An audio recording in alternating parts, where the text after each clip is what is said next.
я, конечно, сначала узнал его как политика, потому что он был одним из ярких участников первого съезда народных депутатов Советского Союза. Я его видел со стороны, ну, так как я сам уже очень активно участвовал в политике, много писал, комментировал и так далее.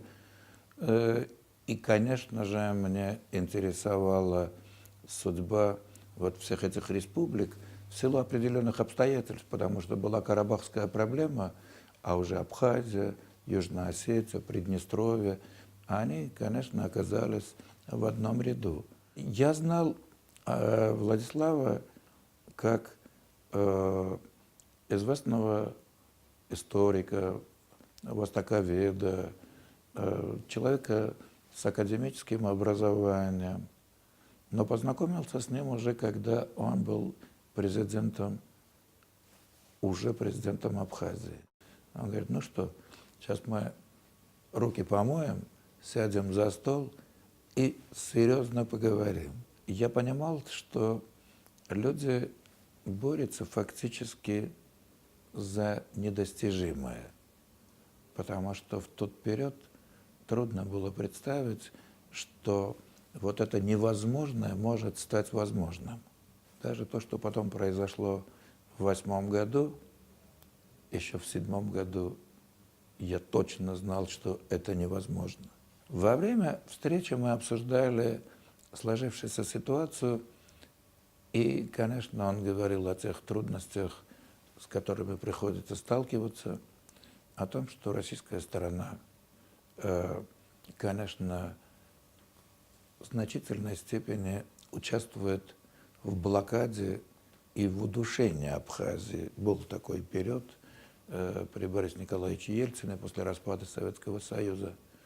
Но что они преисполнены решимости идти до конца, и уступок никогда никаких не будет. И, конечно, мне показалось, что вот этот человек очень волевой, сильный, решительный и, конечно, с какой-то потрясающей энергетикой. Вот мне было с ним очень комфортно. Наиболее запоминающее было то, что он очень тепло и по-доброму относится к людям.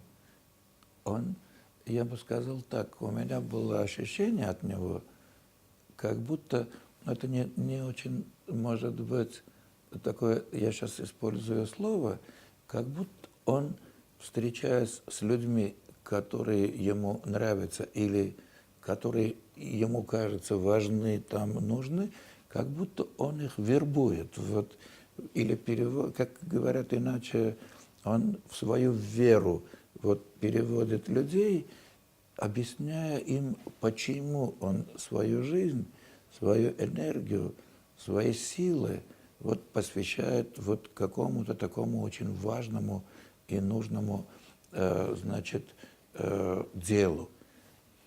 Это был человек, который интересовался окружающим миром, был вовлечен в самые большие процессы, связанные с судьбой страны, а на наших глазах рушилась сначала Советский Союз, а потом уже Россия находилась в очень кризисном состоянии. Мировые процессы происходили очень большие. И мне кажется, что было очень важно, обычно в таких, это я должен сказать, зная почти всех руководителей всех непризнанных и признанных республик на тот период, редко бывало, чтобы лидеры не были провинциальные, ограниченные, ну и, в общем-то, если и одержимые, то одержимые какой-то вот одной очень простой и примитивной идеей. Во Владиславе был масштаб личности, была глубина и, конечно, была колоссальная образованность. И вот это очень тоже меня подкупало, потому что мне редко на тот период приходилось общаться с политиками. А дело в том, что революция всегда поднимает вверх очень много пены. И люди, да, вот в первых рядах, а с ними не о чем говорить. Эти люди слова, люди каких-то лозунгов, а содержание, ну, на грош. Вот в этом отношении я для себя подумал, да, вот это здорово, что вот человек, представляешь, этот маленький народ, эту маленькую страну, он на равных может, в общем-то, чувствовать себя и без всяких комплексов сильными мира. Это означает, волевой человек Ардзинба был, конечно, намного больше, чем Абхазия. Я помню, я приехал в Гудауте, это вот прямо после войны, я должен был с ним встретиться в Гудаутах.